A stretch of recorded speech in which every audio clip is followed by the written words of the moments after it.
por estarem conosco. Enquanto a gente vai se ajeitando aqui para iniciar o nosso bate-papo.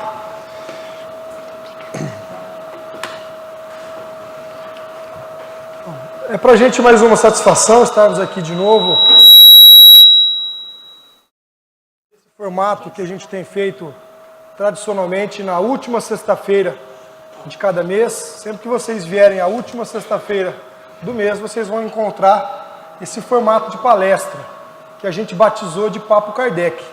Porque na verdade é um bate-papo descontraído, é uma conversa entre amigos, onde a gente pega algum assunto do dia a dia, um assunto que está na rua, que está no jornal, que está no Facebook, e a gente tenta debater esse assunto, né, através da ótica espírita. Como que o espiritismo vê esse assunto que ultimamente está tão falado?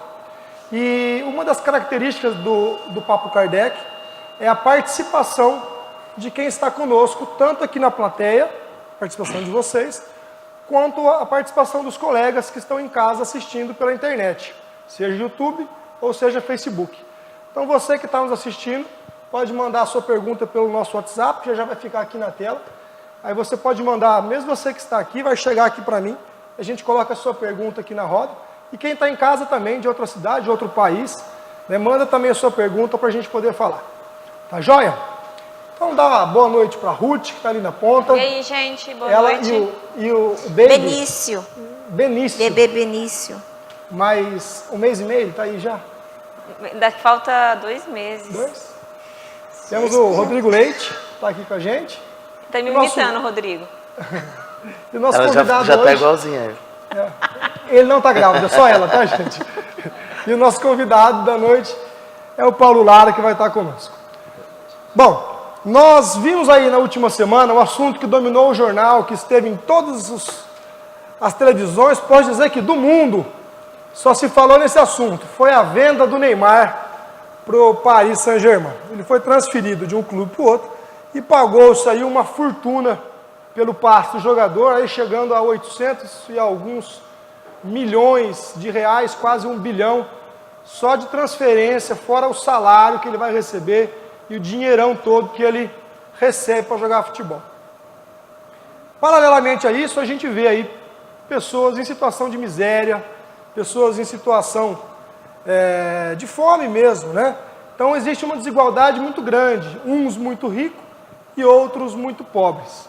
E se nós pegarmos o Evangelho, segundo o Espiritismo, no capítulo 16, ele trata exatamente desse assunto, a desigualdade de riquezas.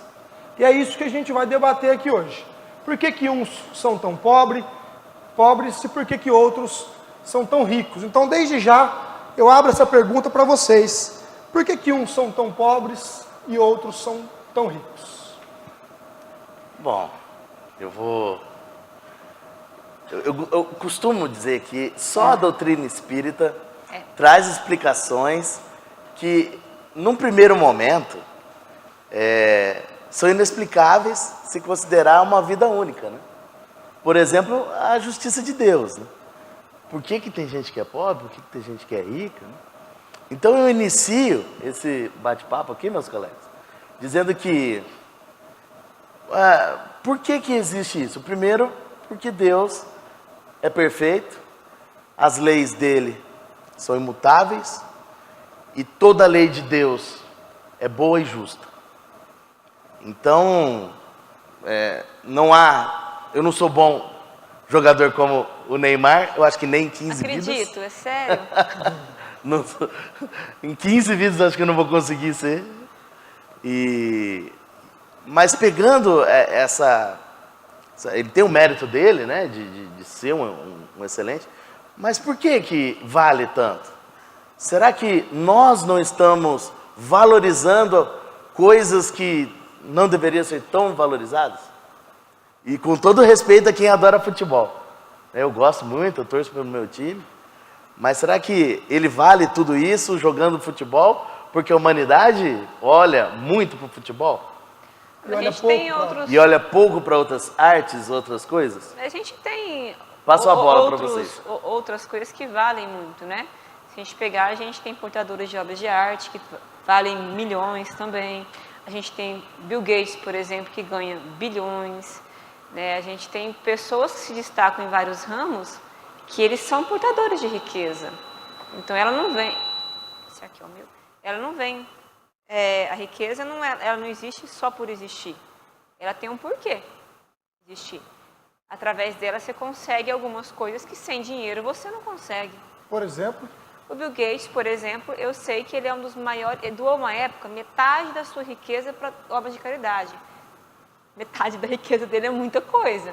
Hoje ele já dobrou o que ele tinha. Hoje ele é maior. Ele dobrou o que ele No tinha, mundo. então ele já conseguiu ter o que ele tinha antes de doar. Mas ele é um dos caras que mais doam para isso, para obra de caridade. Mas se a gente pegar a ciência como um todo, o dinheiro teve que existir. Ninguém produz, na minha área de saúde, né? Ninguém produz remédio com nada. Ninguém consegue fazer uma cirurgia ela é cara, porque ela tem que ter materiais caros e bons. E antes disso teve uma pesquisa, tudo que foi Alguém tem que financiado. gastar dinheiro com isso. O Bill Gates, ele emprega muita gente. Né? Ele emprega muita gente. Então, a riqueza, ela não é uma coisa ruim, né? E ela existe em todas as áreas. Quem se destaca em várias áreas, ele se sobressai, né? Bill Gates, o Neymar, e a gente tem o próprio Steve Jobs também, a gente tem pessoas da Fórmula 1. Se você pegar todas as áreas que a gente tem do mundo, quem se destaca, ele acaba sendo premiado de alguma forma. Paulo, quer colocar alguma coisa? Quero assim, antes de... Porque desigualdades sociais, desigualdades das riquezas, são coisas cotidianas que a nossa sociedade percebe, vê, e que nós encontramos a resposta mesmo nas ciências humanas, na sociologia, na antropologia. Ela vai nos dizer, por exemplo, em termos de desigualdades econômicas, que as nações que se estruturaram em torno de um solo próspero, Será que o mic está ligado? elas... Vocês estão nos ouvindo bem, de forma geral? Tá Sim? verdinho? Não? Uns fizeram sim, outros fizeram não. Tá ligado? Agora tá ligado. Agora sim eu vou começar tudo de novo. Repete. Não, o que eu estava querendo pensar com vocês é que antes de a gente adentrar nas questões propriamente espíritas e filosóficas, há uma visão sociológica e antropológica que a gente não pode esquecer. Por exemplo, a sociologia vai dizer em torno das desigualdades sociais, econômicas, que aquelas nações que se estruturaram em torno de um solo próspero, de um solo rico, as desigualdades são menores. Por exemplo, se o subsolo for rico em petróleo, praticamente não vai existir esse desnível social que tem nas nações em que o solo não tem essa riqueza. Então, o que eu estava conversando com o seu Mário um pouco antes é assim, qual que é a parcela de Deus nisso, né? Filosoficamente, o que Deus tem a ver com isso? E talvez, então, a melhor pergunta não seja por que existe a desigualdade social, mas quem é que faz a distribuição da vida pela Terra, né? Por que alguns nascem filhos do Neymar Júnior e outros nascem filhos de um bancário com uma operária, como é no meu caso, enquanto outros nascem netos da realeza britânica, enquanto outros nascem filhos do Bill Gates, né? E essa questão, a doutrina espírita tem uma pergunta muito clara no Livro dos Espíritos, na questão 334, onde Kardec vai perguntar exatamente isso, ensaiando os conceitos do retorno para a vida corporal. Kardec pergunta se isso é obra do acaso, ou se tudo era resolvido ali na última hora, né? Quem ia encarnar em qual corpo? Quem ia nascer em que circunstâncias? Se isso tinha... Na verdade, o que ele pergunta ali é se isso está predestinado ou se tudo é resolvido no último momento. O que ele estava pensando quando tudo resolvido no último momento? Eu não sei se pensei era numa fila. uma o povo fila, se estapeando. isso, ou uma gincana, né? Um bingo. Ou mesmo no tapa, o filho do Neymar vai nascer. O próximo é filho do Neymar. Acumula, gente, vai ser o próximo. Então a questão é exatamente essa, quem é que determina? Porque eu acho que hoje em dia a gente já não pensa mais na cegonha, né? Que a cegonha que distribuía os bebês com o bico. E a doutrina espírita é muito cabal, muito definitiva nisso. E ela vai responder que é Deus quem faz. Deus que tudo sabe e tudo vê, dizem os espíritos nessa questão, sabe ver com antecedência quem vai nascer aonde, em quais circunstâncias. E aí envolve não só a questão econômica, a problemática social, há pessoas que nascem com dificuldades orgânicas inatas de nascença. Então, quais são os critérios? Não importa o tanto de dinheiro que tenha, né? Não importa o tanto de dinheiro que tenha. Enquanto outros nascem com tudo funcionando direitinho e tal.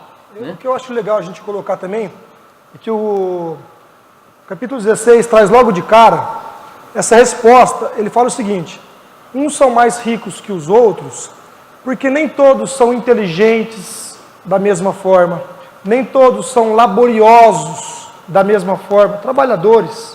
Uns têm mais aptidão pelo trabalho, outros menos. Nem todos são ativos da mesma forma. Então é natural que uns consigam conquistar mais coisas que os outros.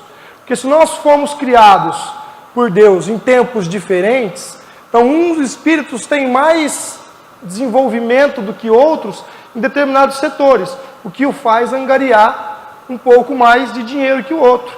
E no Evangelho também ele fala lá, que se nós pegássemos todo o dinheiro do mundo e distribuíssemos em partes iguais para todo mundo, em muito pouco tempo, essa desigualdade já aconteceria de novo. Eu ia gastar rapidinho. Justamente porque uns continuam sendo mais inteligentes que outros, uns são mais desenvolvidos que outros. Então a desigualdade é natural do momento evolutivo que cada um de nós está passando.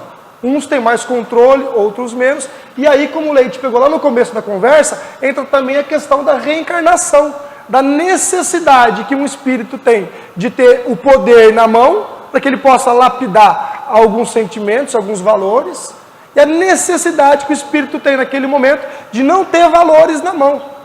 Tá bom. Justamente porque eu vou ele vou soltar uma bombinha aqui para vocês. Vamos lá.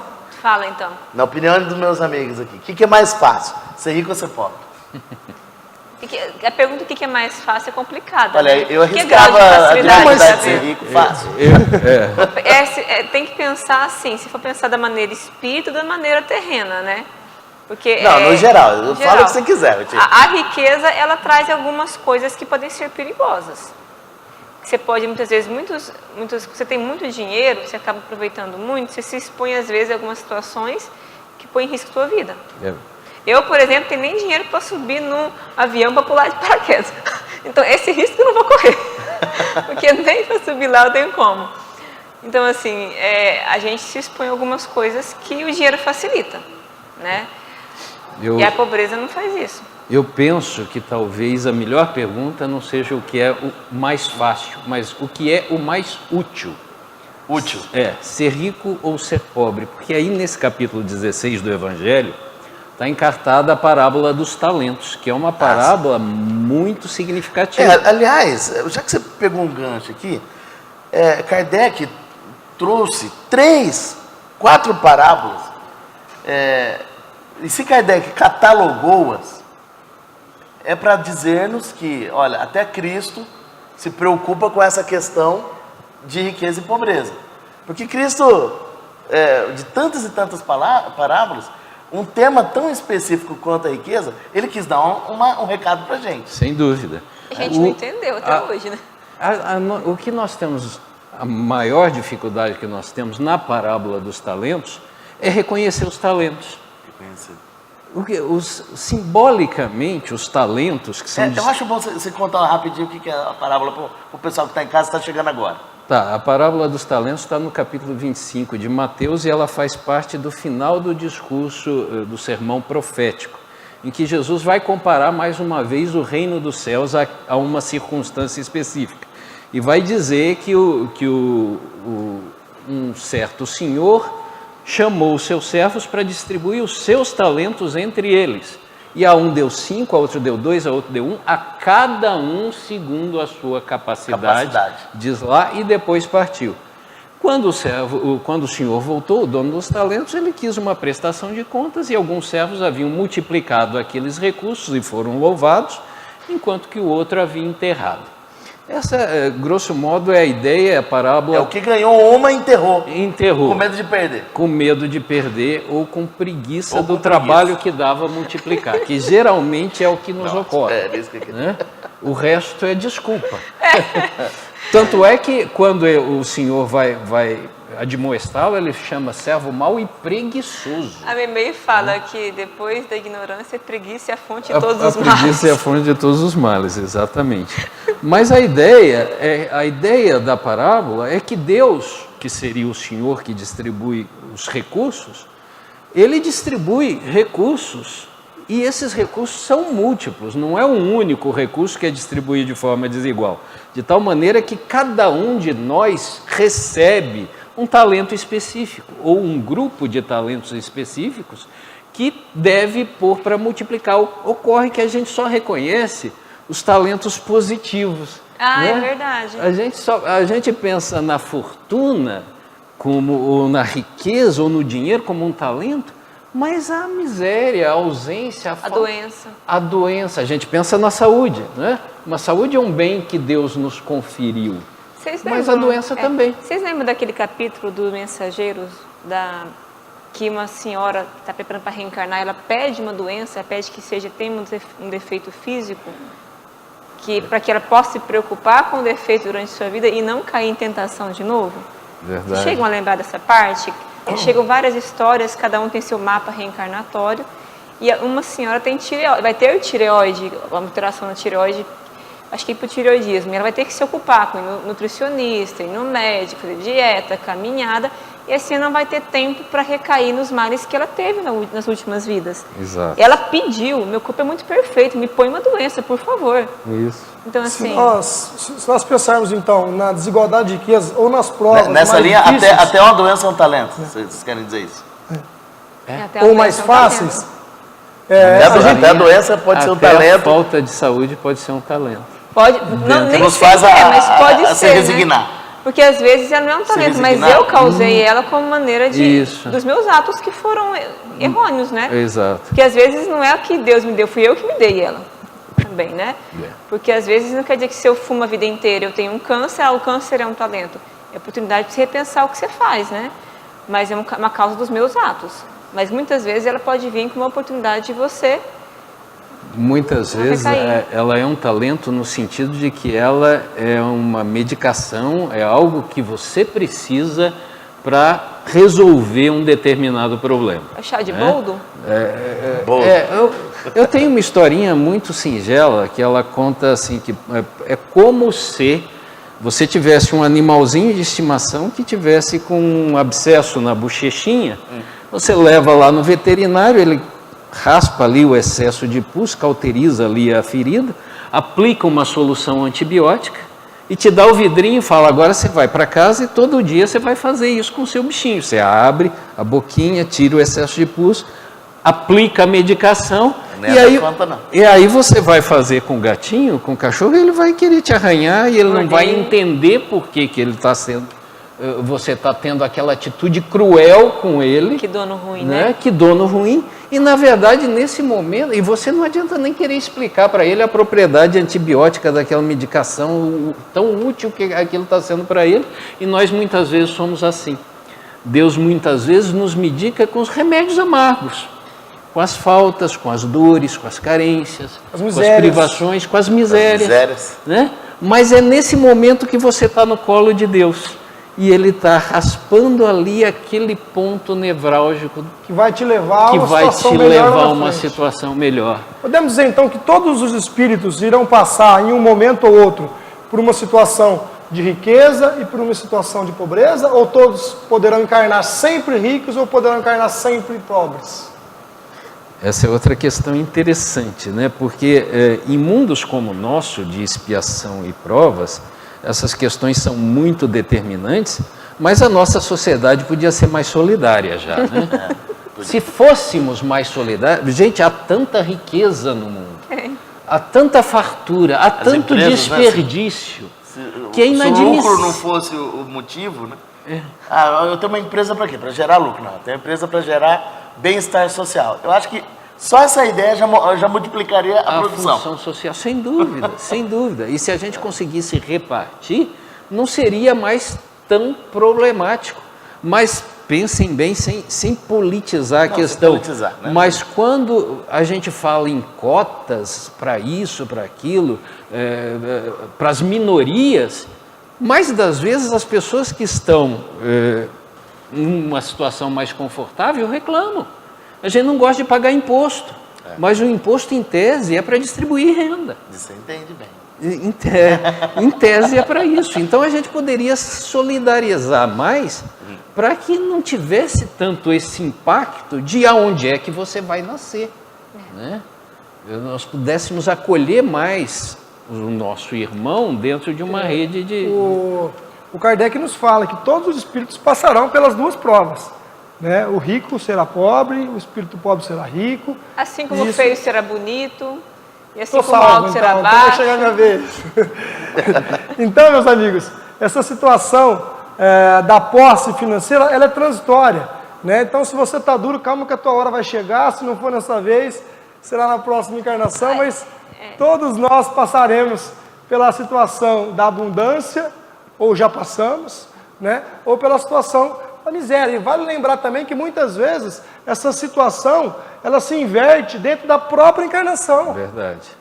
A gente tem exemplos muito claros, muito O cidadão que é perto, muito né? rico fica muito pobre, que é muito pobre fica muito rico, dentro da própria encarnação. Você imagina que isso não é para o espírito como lição. Sim.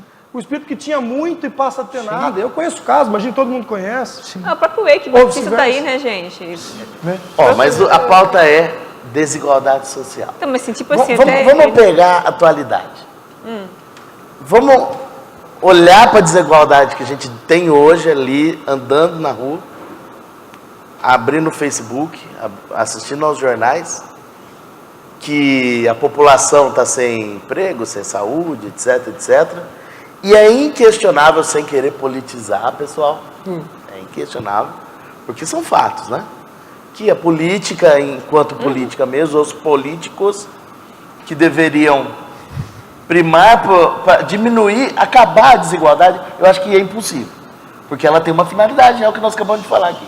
Mas amenizar Muito é a lei de Deus, né? A gente Sim. tem que amenizar a dor dos nossos irmãos. Vou soltar a bombinha para vocês Vai. aqui. Como que um político chega lá no plano espiritual, sendo que a função dele aqui era subir pelo voto da sociedade, que ele não fez por onde, de diminuir a desigualdade que essa mesma sociedade que os elegeu. Trocando miúdo. O político chegou lá no céu, ou no inferno, onde vocês quiserem nomear. O que acontece com ele se ele não diminuiu essas desigualdades? O Divaldo fala que nesse momento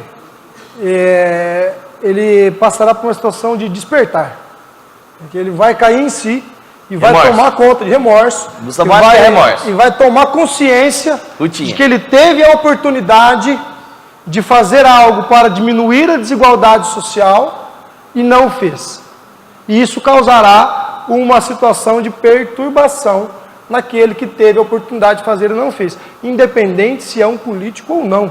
Nós temos a oportunidade todos os dias de contribuir para melhorar para a diminuir a sociedade. desigualdade social. Com certeza. E se temos a oportunidade e não atuamos para que ela ocorra, independente do cargo que estamos, seremos cobrados por isso. Talvez o político um pouco mais, porque foi permitido a ele tomar... Foi confiado a ele. Foi confiado a ele um cargo do voto. onde a função dele era aquela, especificamente. Né? E ele, se falhar nessa posição, será cobrado por ela. Mas a gente não precisa ir tão longe no político. Os talentos foram dados para todos, né? Se eu falho como enfermeira, se eu falho como médico, se eu tenho... Imagina um professor que passa... Cada escola igual tem aquele 20 da arma, alunos, dos aí você heróis. passa 20 alunos por ano. Trabalha 20 anos, dá quantos alunos? No que a gente tem que fazer, no pouco que a gente faz mal feito, não importa em que onde você esteja. É Pode ser, interessante. se um gari fica uma semana, se o sistema de limpeza da cidade não funcionar, o caos se causa. Sim. Sim. Então, não importa que onde você esteja. Eu acho interessante essa questão do político e eu vou devolver um pouco a reflexão, porque me parece que, evidentemente, cada um vai responder pelos seus atos. Mas Jesus tem uma outra parábola, a parábola do samaritano, em Lucas 15, em que ele vai contar que o sacerdote passa, o levita passa, né, e só quem socorre é o samaritano, que, né, era um pária. Nesse sentido, eu penso em nós, os espíritas, não os políticos, nós, os espíritas, que temos o conhecimento das implicações da reencarnação, das implicações da desigualdade, que temos por lema na doutrina espírita, no capítulo 15, fora da caridade não há salvação. E o que é que nós estamos fazendo para diminuir as desigualdades sociais? E talvez a nossa responsabilidade não seria muito maior do que a de um político ateu? Um político que não tem os referenciais que nós temos, né? Então, acho que a gente precisa começar a lançar um olhar para dentro de nós, porque a sociedade, no fim das contas, ao fim e ao cabo, ela vai refletir as individualidades num contexto coletivo. Então, nós precisamos ver o que é que nós, que já sabemos, que já temos os referenciais doutrinários, o que nós estamos fazendo para diminuir. Um assunto... aqui no Kardec a gente incluiu a cada 4 semanas um item ética na evangelização. Olha que maravilha. Que ótimo. É uma orientação da FEB, a gente está seguindo as diretrizes de 2012, 13, 14, e aí achamos didaticamente por colocar esse item ética, porque eu acho que se as crianças já forem doutrinadas, ensinadas, sem dúvida, que olha, não é só criticar esse político que está lá em cima, exato, na mídia, mas a culpa é do papai que votou, e começar de baixo, eu acho que já é um passo, né? sem dúvida. Sem dúvida. Eu vou pegar um exemplo prático que acontece com todos nós aqui no dia a dia, para a gente inserir nesse tema e discuti-lo. É correto dar esmolas, então? Bom, eu Quando acho que você está lá no Eu acho seu que carro depende. amenizar... e a pessoa para do seu lado e te pede uma moeda, te pede uma ajuda, e aí? Há uma desigualdade, ele está numa situação de miséria. Por mais que nós não sejamos o Neymar, mas a gente sempre pode ajudá-lo. E aí, é correto ajudá-lo ou não? Depende muito, né? Eu trabalhei em muitas comunidades muito carentes. Eu vejo que a esmola você tem que ter um trabalho, às vezes, de suporte por trás. Porque eu trabalhei 12 anos com pessoas carentes e vejo que para muita gente é muito bom, mas para muitas é aquele sustentáculo na situação de miséria. Então, eu acho que só dar a esmola por si só, por opinião pessoal minha, só dar a esmola por si só, sem ter aquele amparo por trás, às vezes, em algumas situações, não em todas, acostuma a pessoa. Por quê? Porque, às vezes, a pessoa está precisando muito mais de um trabalho. Às vezes está precisando de uma orientação. Às vezes, a esmola não é de dinheiro. A esmola é moral. Paulo, vamos fazer uma rodada aqui. Vamos passar essa pergunta por todos nós para a gente entender as ideias. Eu compreendo a complexidade dessa pergunta, mas eu diria o seguinte: se eu estivesse encarnado na situação daquele pedinte, eu ia dizer, por favor, uma esmolinha aí, sabe? Então, antes de vermos a situação social, nesse caso, eu acho que se você conseguir minimizar aquela dor, e a gente, isso é obrigação nossa, né? O Chico... Eu penso igual, eu acho que amenizar, mesmo que eu sei que ele vai comprar o corote de pinga. Sem dúvida. Eu vou pegar aqui. Essa pinga vai esquentar a noite dele? Eu não vou julgar. Entendeu? Eu não me tenho em condições de julgar o que ele vai fazer com o dinheiro. Uma moedinha que está jogada dentro do carro, eu dou mesmo. Sabe por que a gente não consegue julgar? Porque a gente não consegue se pôr naquela circunstância. A gente vai sair daqui e vai todo mundo para casa. Todo mundo tem um lar, mal ou bem, nós temos um lar. Mal ou bem, dentro desse lar tem uma geladeira. Mal ou bem, tem um fogão ali. E alguma coisa, uma cama para você dormir. Mas se você for embora, descendo reto aqui, e cair lá na Badibacite, você vai ver um monte de gente dormindo debaixo de uma marquise de uma loja. Então você não sabe o que é dormir ao relento, o que é não ter uma casa para voltar E aí você vai dizer, vai criticar que aquele indivíduo, o primeiro dinheiro que ele pega é para beber. Mas, gente, a realidade é tão dura que eu imagino que eu faria igual. Eu vou pegar carona aqui em dois expoentes da doutrina espírita para trazer a opinião deles, que eu tive essa tarde toda e ontem pesquisando o assunto, e eu encontrei lá a opinião do Chico e a opinião do Divaldo, que são dois grandes expoentes da doutrina espírita. E quando eu comecei a estudar, uma das coisas que mais me chamou a atenção no espiritismo foi exatamente isso, que era possível duas pessoas terem opinião diferente, cada um tem o seu ponto de vista, e formar a sua opinião sobre um tema. Então, o Divaldo, ele fala o seguinte, que o correto seria que nós repassássemos o dinheiro que nós temos para esmola, para caridade, para uma instituição, ou para o governo, ou para uma ONG, alguém que pudesse gerenciar esse dinheiro e suprir as necessidades dos carentes e dos miseráveis. Essa é a opinião do Divaldo. Já o Chico diz que não, que quando ele vê alguém pedindo dinheiro, quando ele via, né, ele ajudava. Na hora, sempre que ele tinha, ele ajudava. Porque enquanto o dinheiro está na minha posse, eu sou responsável pelo que eu faço com ele. A partir do momento que o dinheiro está na posse de outro, ele é responsável pelo que ele faz com o dinheiro e não mais eu. Então, se ele vai utilizar aquele dinheiro para o que for, ele responderá pelo uso que ele fez do que ele tinha nas mãos, e não mais a mim. E aí o Chico completa. Ele fala assim, se vocês vissem a quantidade de espíritos de luz que derramam bênçãos cada vez que você estende a mão para o miserável no semáforo, vocês dariam esmola todas as vezes. E aí ele também completa. E se vocês vissem a quantidade de espíritos obsessores que derramam fluidos cada vez que você nega uma esmola para quem está necessitado, vocês também dariam esmola, vocês dariam esmola todas as vezes. Mas pegando, só para a gente fechar, o Divaldo tem uma opinião, o Chico tem outra. Mas o que tem de comum entre as duas? O que os dois falam em comum é ajude. Ajude. Não interessa se é uma instituição, não interessa se é diretamente para a pessoa necessitada, mas separe algo, separe um dinheirinho, separe algo que possa facilitar a vida de alguém e repasse.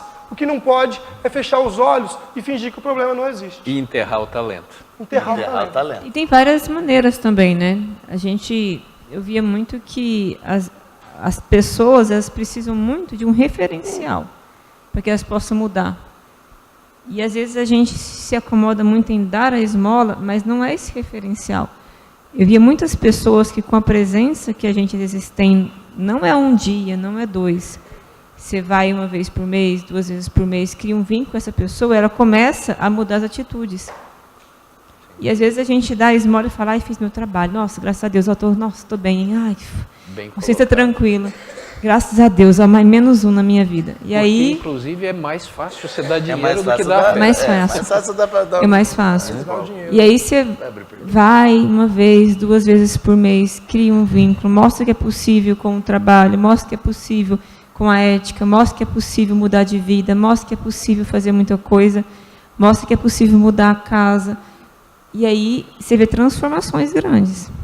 Antes da gente abrir o tema para que vocês possam participar conosco, eu queria fazer mais uma ressalva sobre o tema caridade, esmola, que o Kardec também nos orienta, que ela deve ser anônima. Então, quando a gente fizer a nossa caridade, a fotinha no Facebook é dispensável.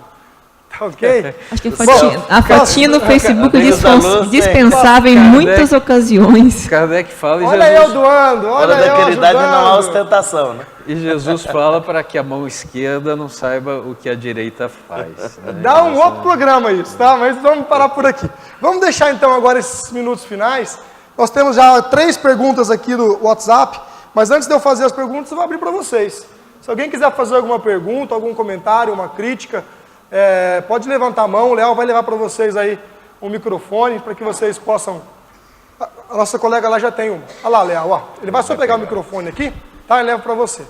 E a gente pede para que as perguntas, os comentários sejam breves, porque o nosso tempo é curto, a gente tem que atender a todo mundo, então a gente ganha tempo assim e podemos ouvi-los também, que acho que é muito importante. Boa noite para todo mundo. Eu só não sei, assim, não lembro muito bem o nome de todos vocês, tá?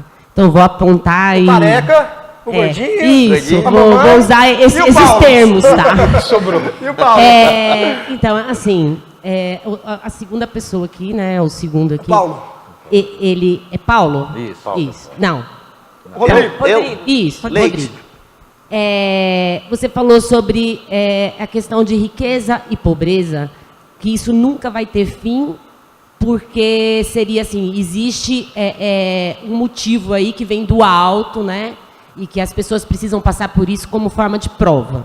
Aí me fez pensar o sentido de progresso e evolução. Então, assim, como pensar que não vai ter fim se estamos em progresso e evolução?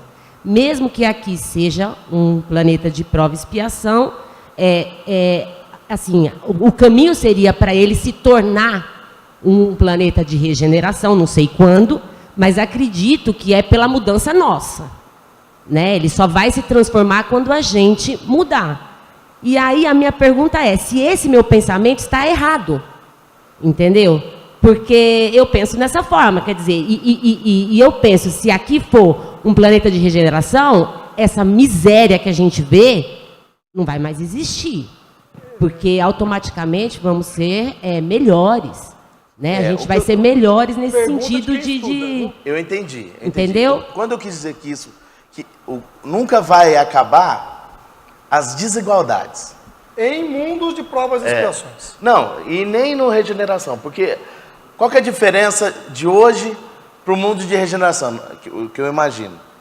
No mundo de regeneração, a pessoa vai morar num castelo por merecimento, por capacidade. E quem vai dizer isso? Quem se entende abaixo dela. Eu estou enganado? Olha, eu acho que ele tem que ser o presidente do país, porque nós aqui achamos ele capaz para isso. E para ser um presidente, o cara precisa ter um jatinho, precisa morar lá em Brasília, precisa ter motorista. Eu imagino isso. Eu acho Então, que pobreza é uma coisa também, miséria é outra, né? Pobreza, eu acho que sempre vai ter pessoas em patamares maiores do que outras, porque as pessoas... Mas em mundos perfeitos também? Você vai ter médico em mundos perfeitos, vai ter médico, arquiteto, advogado, professor. Eu acho que a escala não acaba. Acima de Cristo começa uma nova escala. Me parece... Paulo, me ajuda. Ajudo. Me parece, assim, muito claro, as desigualdades, como foi dito, ela é decorrente também da diferença das capacidades. O que vai deixar de existir é que isso vai deixar de ser um problema, porque nós sim. vamos ser solidários e fraternos ajudar, e vamos amparar aquele que eventualmente tem menos do que nós, né? Então, mas ainda vai haver desigualdades porque nós não somos iguais. Né? Cada um é uma Só individualidade. que vai deixar de ser um problema. E em tese, mais ou menos, em tese, e assim, é claro que a gente sabe que ainda há muito resquício disso. Hoje já não é mais um problema como foi antigamente você nascer com uma cor específica de pele. Antigamente, quem nascesse preto, escuro, era escravo. Né? Hoje não é mais. Automaticamente. Né? Assim, mais ou menos essa ideia. A legislação evoluiu, a humanidade evoluiu, né? E isso deixou de ser um problema. Entre aspas, né, pessoal? Ou vem deixando de ser um problema, para que não soe tão alienado assim, porque evidentemente continua sendo um problema. Né? Ainda Então, temos resquícios eu quis disso. dizer que Mas a igualdade, ideia é por aí. do jeito que a gente imagina, todo mundo é igual, todo mundo tem a mesma casa, o mesmo carro, o mesmo salário, a mesma atividade. Então eu não quero plantar. E quem vai trazer a comida? Desigualdade ela é necessária. Eu acho que a desigualdade nunca acaba. Eu posso ser igual a alguém, mas sempre vai ter alguém acima, intelectualmente, evoluir na escalada evolutiva, e eu vou poder auxiliar irmãos que não chegaram ainda onde eu estou. O Kardec fala que a gente tem uma grande quantidade de graus de evolução para que o do meio ajude quem está abaixo e se espelhe em quem está acima. É necessário. Né? É necessário. Mas a gente tem altos... Mas a gente, miséria não vai ter no mundo. Miséria não vai ter. Miséria não vai aí ter. Você tem razão. A gente tem que ter alguém que é bom em matemática, porque eu não sou, né? E eu não sou muito fã. E eu gosto de outras coisas, né? Tem gente que gosta de cozinhar, outros não. Então todo mundo tem que saber cozinhar? Não. Tem gente que gosta de dirigir. Eu durmo dirigindo. Não vai dar muito certo isso. Então, desigualdade faz Tem parte de do nosso música. dia a dia. Tem gente que Perguntar canta pra igual um nossa- rato, eu. Não Deixa eu tem perguntar para a jeito. nossa parte técnica, como é que estamos de tempo aí? Dá para mais uma pergunta ainda? Sim? Ali temos mais uma então, colega. Boa noite. Boa noite. Boa noite. A minha dúvida é o seguinte, para todos vocês. Partindo do princípio que nós somos seres racionais, certo? Por sermos seres racionais, conscientemente, nós temos ciências das consequências dos nossos atos. Acho que em algum momento vocês comentaram, tipo, o político, se ele for ateu, ele vai se eximir um pouco de culpa por ele ter sido um mau político. Mas aí vem do princípio que, a partir do momento que nós temos o conhecimento da doutrina, as nossas responsabilidades aumentam, certo? Quanto sem maior dúvida. o poder, Que mais maior foi a dado, mais Vai ser responsabilidade. mais pedido. dado, mais cobrado. Então, eu acho que essa é a minha pergunta. Todos nós, consciente ou inconscientemente, por sermos seres humanos, termos cérebros, sermos racionais, somos culpados pelos nossos atos. Independente do que acreditamos ou não. Se existe um Deus ou não. Certo? Ou não? Certo. Eu vou te dar um exemplo prático. Até ingênuo. Mas se a gente pega um carro e passa no sinal vermelho, mas ninguém me falou que é errado passar no sinal vermelho. E eu passei, sem conhecimento que eu estava infringindo uma regra. É errado. Não deixa de ser errado por causa disso. Está errado. Eu não sabia. Mas se alguém me avisa, fala, olha, não pode passar no farol vermelho, e eu ultrapasso o farol vermelho, também é errado. Só que tem um agravante. Isso. Que você já sabia e ainda assim o fez. Isso. Então, na doutrina espírita, isso também se aplica. Aquilo que a gente já conhece como certo e errado e não pratica, nos é cobrado. Agora, aquilo que eu não tenho conhecimento e eu pratico, ninguém me avisou, também é errado. Só que eu tenho um atenuante. Igual criança, Agora, né? como nós Era bem mais espíritas fácil quando temos o eu acesso à achava que era pagar informação, o dízimo. a gente não vai poder amanhã Tava falar salvo. assim, mas ninguém me falou que tinha que ajudar o próximo. Todo mundo aqui acabou de ouvir. A partir de hoje, então não tem mais desculpa. Já está cometendo erro. Mas olha, é engraçado isso porque até criança, quando ela não sabe e faz uma coisa errada, ela para. Porque a gente não viveu só uma vida. Eu posso não saber O instinto, a conscientemente, consciência, né? mas está aqui. Está aqui lá dentro de mim. Então, criança que ela nunca quebrou um copo, e ela quebra um copo, ela sabe que fez alguma coisa errada. Aí a mãe vai, ensina que não pode, ajuda a limpar, ensina que tem que limpar. E aí ela limpa, e se ela faz de novo, ela sabe que agora ela vai ter que limpar o copo, tomar cuidado para não se cortar, para ninguém se cortar, ninguém se machucar. Mas a gente põe desculpa que a gente não sabe, a gente sabe. Nós estamos há mais de 2.000 anos aqui, a gente sabe. Pessoal sim. do WhatsApp que está mandando pergunta aqui, eu vou pedir desculpa a eles que não deu tempo, a gente responde no particular. Quando acabar aqui, a gente responde. E todos os que fizeram a pergunta pelo WhatsApp vão receber a sua resposta também. Nós acabamos o tempo, é isso que estamos fazendo o sinal ali? Então tá, joia. A gente tem que encerrar porque ainda tem os passes, tem a prece, não fica tarde para todos vocês que também têm os seus compromissos. Agradecemos imensamente a oportunidade de abrir o debate aqui, dizendo que na última sexta-feira de setembro estaremos de novo com esse formato mais informal, mas trazendo informação, trazendo conhecimento através da ótica espírita, algum assunto que tiver em pauta no mês seguinte, tá bom? E se você ficou com vontade de pôr uma pergunta aqui, Ainda dá tempo. é só entrar no site do Kardec, o vídeo vai estar postado lá, posta nos comentários, Ou manda no WhatsApp. ou a gente manda no responde. WhatsApp, e Quer- a gente abre a conversa. Paulo, muito obrigado Agradecer pela ao sua Paulão participação aqui. conosco. Nós pegamos ele de última hora. Ele não sabia que ia participar. Ele não sabia, Ele gente. chegou às 7h30. Surpresa! E ele, como é um craque, se saiu super bem. Muito obrigado. Imagina. Ruth, obrigado. Rodrigo, valeu. Obrigada, gente. E obrigado Espero a vocês caber na também. cadeira na próxima vez. Muito obrigado. Bom, agradecemos então aos nossos amigos que nos proporcionaram essa noite, esse debate, que isso sirva para a gente aguçar o nosso interesse.